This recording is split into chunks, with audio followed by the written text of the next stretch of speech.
We've got Mr. Jameson Rodgers on Pure Country. And I think the last time I actually got to see you was in Canada, and you were on the Beer Never Broke My Heart tour with Luke Combs and Lanco. And it was 2019. That seemed like Yeah. forever ago. That seems like another lifetime ago, doesn't it? It does. And like Some Girls was huge then. I remember I was such a fan of it. I had found it on Spotify, and then you kind of started building. And now I feel like Beer and Luke Combs have been two key parts of Jameson Rodgers. And now you are, this new album is so incredible. I think fans are really getting to see just who you are as an artist. Was it so much fun putting it together? Oh my gosh. Yeah. I mean, that's what you dream about doing. You dream of moving to town and putting a record out. I mean, I've been able to put a few EPs out over the years, but it's just not the same as a full length album. You know what I mean? It kind of full length album kind of, I don't know, you get to put some songs on there that really you wouldn't necessarily get to on an EP. And so everybody seems to be digging it. It's been fun. And I say that beer was a popular thing in your music because you've been on your honeymoon, of course, and you've been sharing these drinks you're drinking. And I'm always like, shouldn't he only be drinking beer? It's funny. When we were in Mexico, I'm technically supposed to only post pictures of Miller Lite, which is what I drink most of all the time. But in Mexico, they didn't have Miller Lite. Right. And so that's why I was posting all the tequila drinks and all this stuff, So you were on your honeymoon. Wife, Sarah Allison Turner, who is incredible and such a beautiful human being, is actually going out on tour with you. So that I think is so special because my husband and I work in the same industry too. And I think a lot of people think, oh, it might be difficult, but I think it's a blessing that you have someone that truly understands what this life is like. Has it made it even better that she is such a huge part of your musical career as well? Absolutely.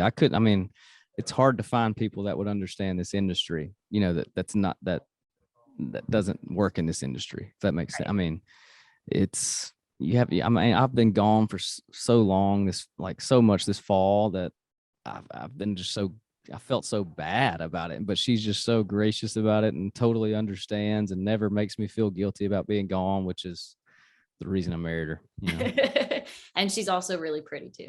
Yeah, that helps too. Yeah. So your album, Bet You're From a Small Town, you are from a small town.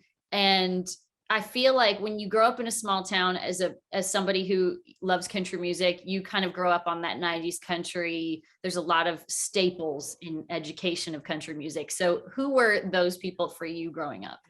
First memory of music I have is Garth Brooks at the Pyramid in Memphis, Tennessee, around 1992, 93. I remember being up in the nosebleed section with my dad and him smashing the guitar on stage. And I was just like, oh my goodness, this is the best thing I've ever seen in my life. So Garth, huge. Travis Tritt, Alan Jackson, Vince Gill.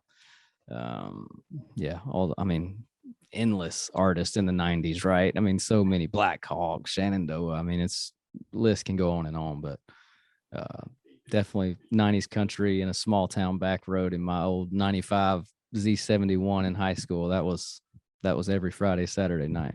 Absolutely. I love that. So I want to know, in 2021, there was so much great music out. Obviously, Cold Beer Calling My Name with Luke Combs was one of those songs that was huge. But was there a song or an artist that you actually listened to a lot that inspired you this year? Yes. I love everything Eric Church does. I am a creature of habit. I like listen to the same music over and over in my truck. So I listen to a lot of old music over and over. I'm trying to think what my favorite song this year has been. I'm never good at this, like on the spot, but as soon as I get off of this interview, I'll think of it. But you can tell me next time. Yeah, anything Eric Church does, Eric Church is always a good answer. His music is incredible. Yeah. So we cannot not wait to get you back to Canada, because I think there's a lot of Canadian fans that are ready to raise a nice cold beer and sing Cold Beer Calling My Name with you. So Jameson Rodgers, thanks for being on Pure Country, and hope to see you soon. Absolutely. Good to see you. Thanks for having me.